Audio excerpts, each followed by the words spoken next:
Olá, muito boa noite, bem-vindos às Notas do Interior com o professor Bruno. Bruno, é um gosto estar aqui consigo, a falar do interior da região. O último programa foi muito bom, os meus parabéns, tivemos feedback muito positivo e até quem diga, até que enfim, que Sinfãs entra na rota. Por isso, bem-vindo mais uma semana.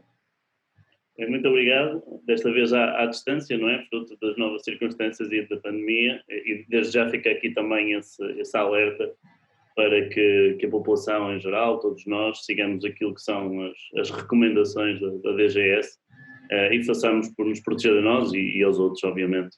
É verdade, ainda bem que dizes isso, porque nós lá no canal adoptámos, ainda neste estúdio pequeno, apesar de termos 1,50 m de distância, mas eu preferi não arriscar e talvez para a semana com o novo estúdio já temos uma mesa de 3 metros e aí já podemos estar os dois e os outros comentadores também. Mas para já vamos fazer como manda as regras e não vale a pena arriscar porque os casos estão a aumentar. Bruno, desculpa, vamos começar já este programa com acessibilidades, portanto, que é algo que faz falta a essa região, certo? Não é só esta, eu penso que a comunidade intermunicipal, a nossa, Tâmega e Sousa, é efetivamente uma comunidade bastante heterogénea naquilo que são os municípios que a constituem, mas no fundo a diversidade dos municípios acaba por se complementar numa comunidade intermunicipal que eu acho que poderá funcionar e deverá funcionar muito bem. E inclusivamente eu defendo que haja um maior protagonismo das comunidades intermunicipais no futuro e talvez deixarmos cair aquilo que são os distritos, porque efetivamente os distritos cada vez menos estão ligados à população e as comunidades intermunicipais, fruto do trabalho, da captação de investimento, têm tido aqui um papel importantíssimo e é mais fácil, são mais fáceis de gerir, os municípios têm mais em comum e poderão trabalhar melhor. E por isso a questão das acessibilidades na nossa comunidade intermunicipal são efetivamente um problema. E um problema que já vem há muito tempo. E um problema em várias áreas. E quando se fala em acessibilidades, normalmente associa-se aqui a uma ou outra estrada. Mas eu queria tocar aqui em vários pontos que me parecem importantes. Desde logo o nosso Rio Douro, que atravessa a nossa comunidade intermunicipal. Durante muitos anos, e assim o diz a história, o Rio Douro foi um importante veículo de trocas comerciais, através da questão do vinho do Porto. Efetivamente, hoje ele é um veículo de turismo, mas esquecemos um pouco essa parte mais comercial, para além do turismo, que eu acho que é importante aproveitar. Nós, nesta altura, temos, segundo me parece, as únicas trocas económicas de produtos têm a ver com a pedra em Alpendurada e a utilização do cais de Sardor em Castelo Pardo. Eu acho que é importante assumirmos também o Douro como uma possibilidade naquilo que são as trocas comerciais no futuro e fazer investimentos que levem a esse protagonismo. Uma outra questão também é a nossa linha do Douro, que atravessa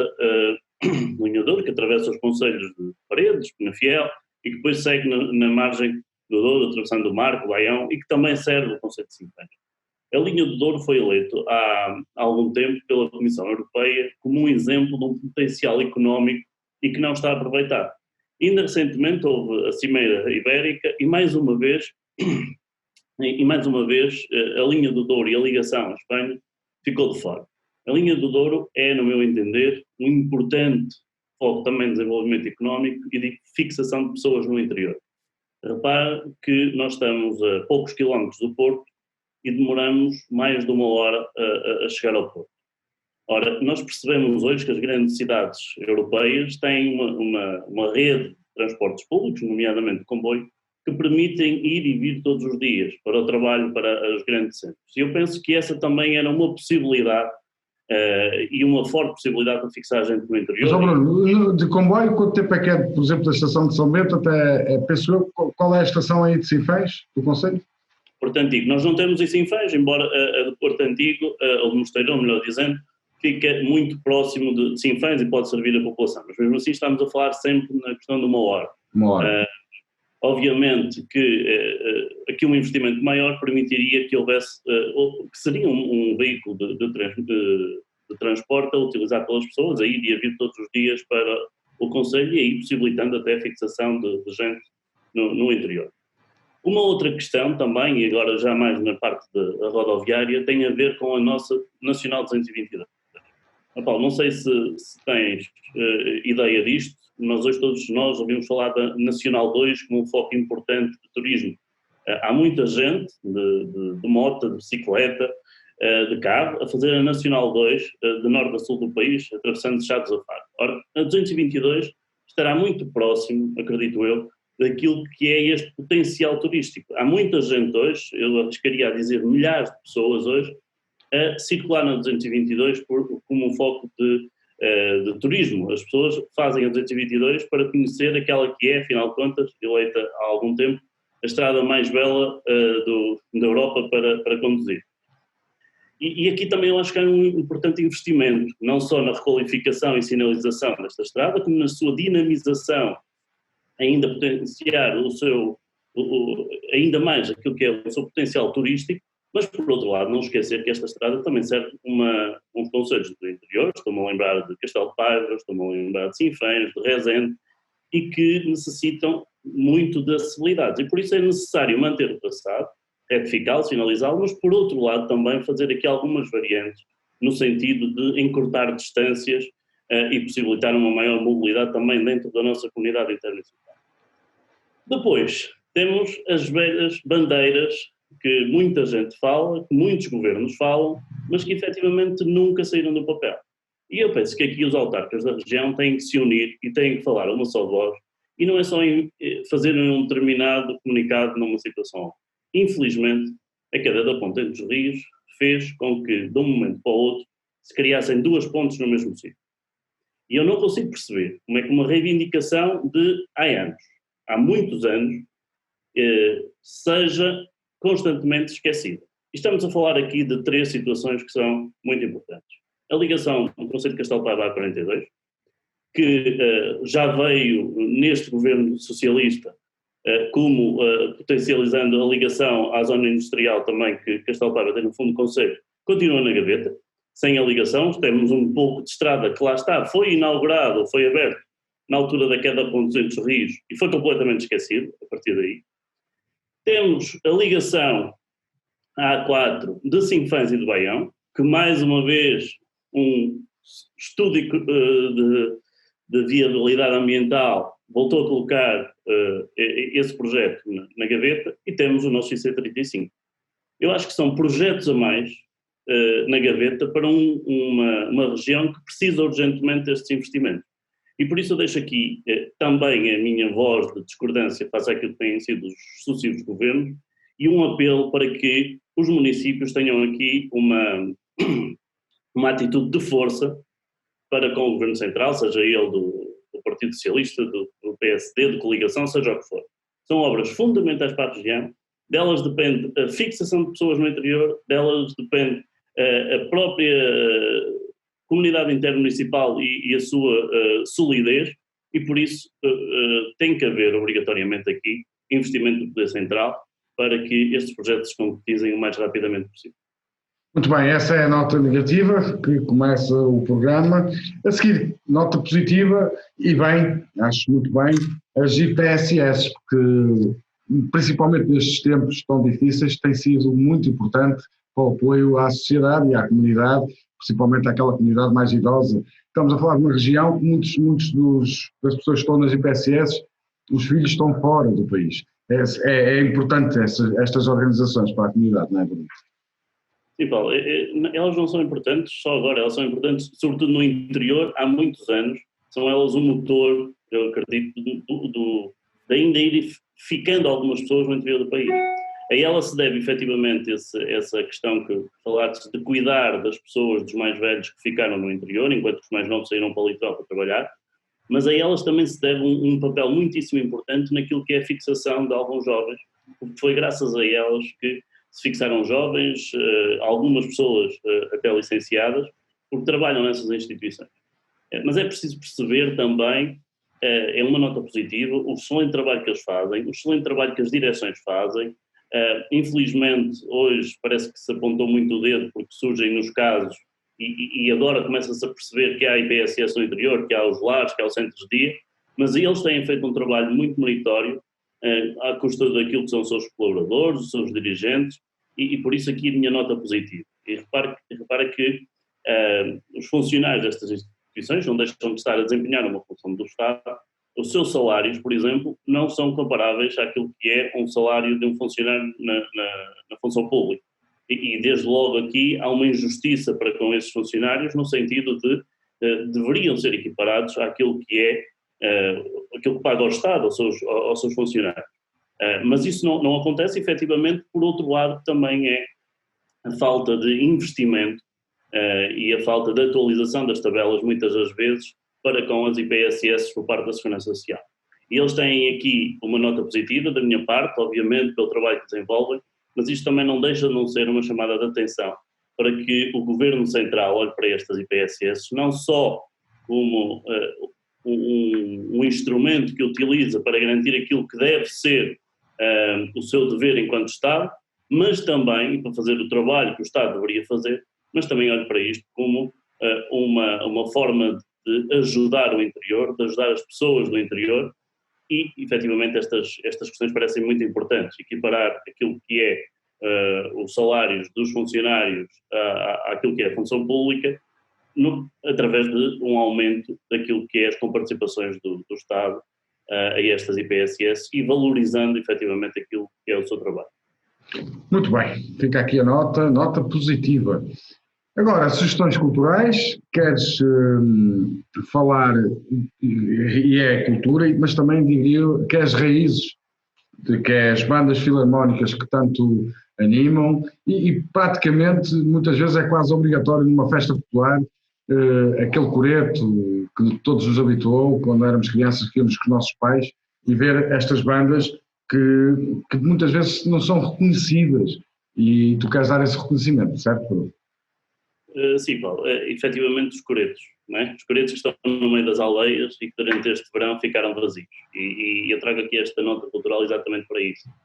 Muitos de nós passaríamos uma parte dos dias de verão, das noites, a ouvir essas bandas, porque elas iriam atuar nas aldeias, muitas delas à desgarrada uma com a outra, e efetivamente este verão não houve. Não houve, mas essas bandas são constituídas por músicos. Na sua maioria, eles não são profissionais da área da música. No entanto, acaba por ser um bocadinho como o futebol, não é? Não sendo profissionais, mas o futebol amador, ao fim de semana, a malta vai lá jogar um bocadinho, e não deixa de não ser uma forma também de ir buscar alguns rendimentos para algumas famílias. O facto de tocar não é só o prazer, não é só o gosto que o têm em fazer os músicos, mas também é uma fonte de rendimento para algumas pessoas que, na altura do verão, acabam por aproveitar esse rendimento extra.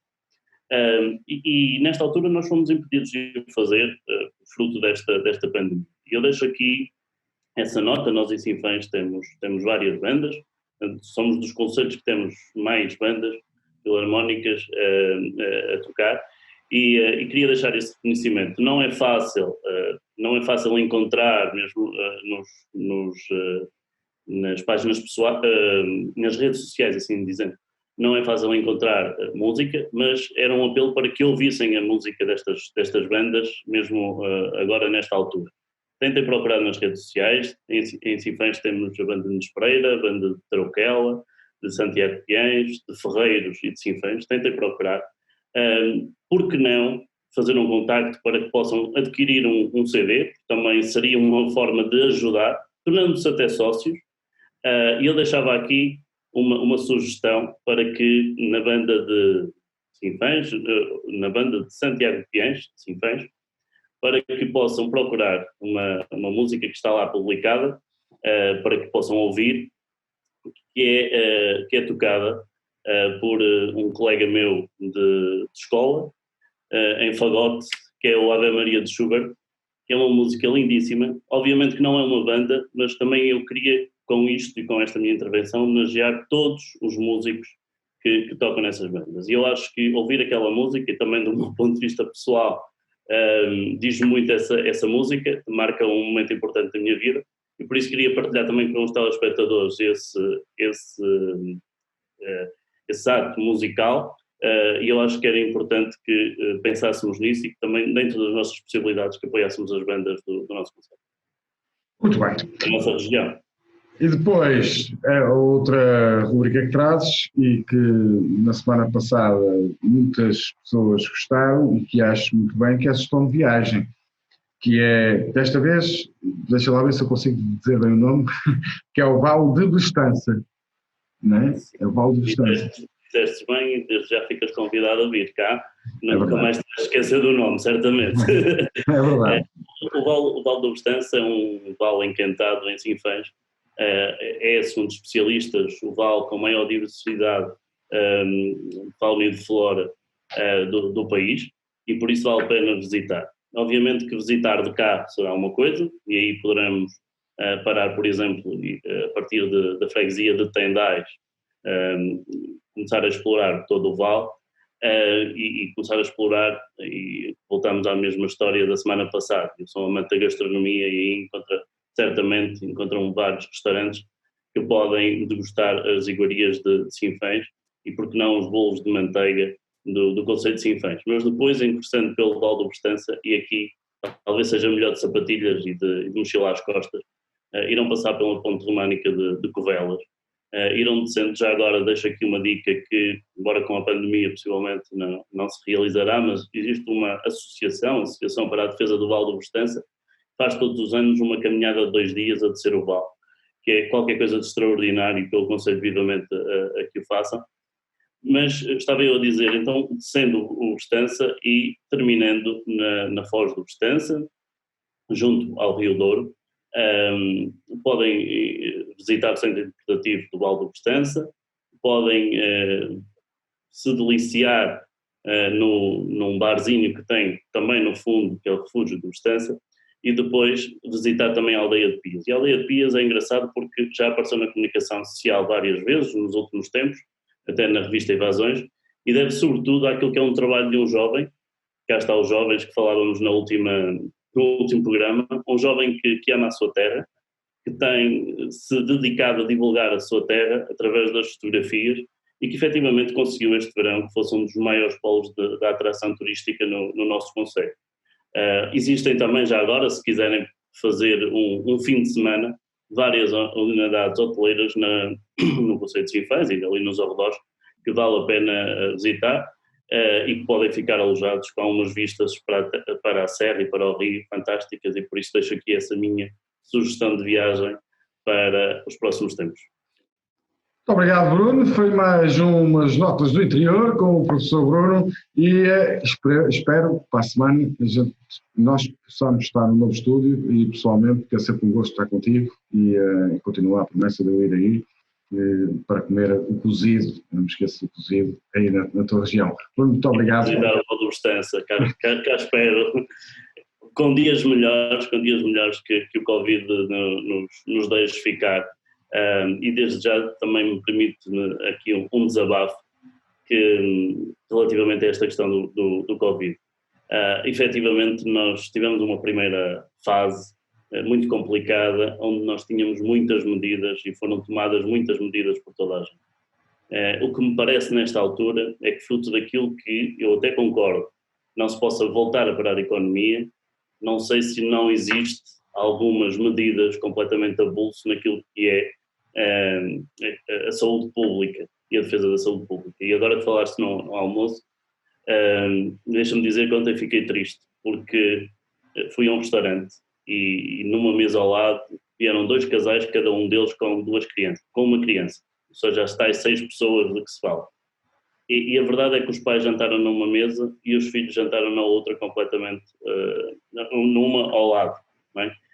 E foi uma nota triste, porque eu acho que a partilha da mesa e da refeição é uma partilha que deve ser feita em família, com os nossos filhos, com aquelas pessoas que nos são próximas, e efetivamente foi uma situação que me deixou triste. Mais um apelo, fica aqui também mais um apelo realmente para que todos nós possamos cumprir a nossa parte, e já agora, porque também não gosto de apontar o dedo nestas coisas, porque é algo completamente novo para todos, inclusivamente para os governantes, mas que quem nos governa, quem tem a responsabilidade de nos dar aquilo que são as indicações, ou pelo menos as melhores indicações, que estou certo que as farão, mas que sejam bem ponderadas e que efetivamente não tenham medo de arriscar e de fazer aquilo que é o melhor nesta fase, porque nós precisamos que realmente exista o tal bom senso e a tal responsabilidade de todos, não só de nós, mas também de quem governa nesta fase.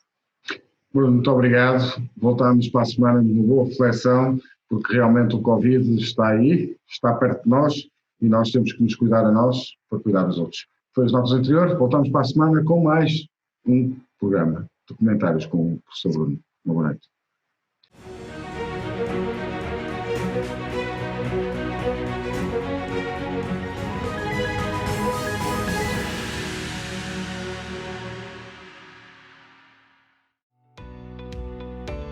Novum Canal. Sempre novão, sempre seu.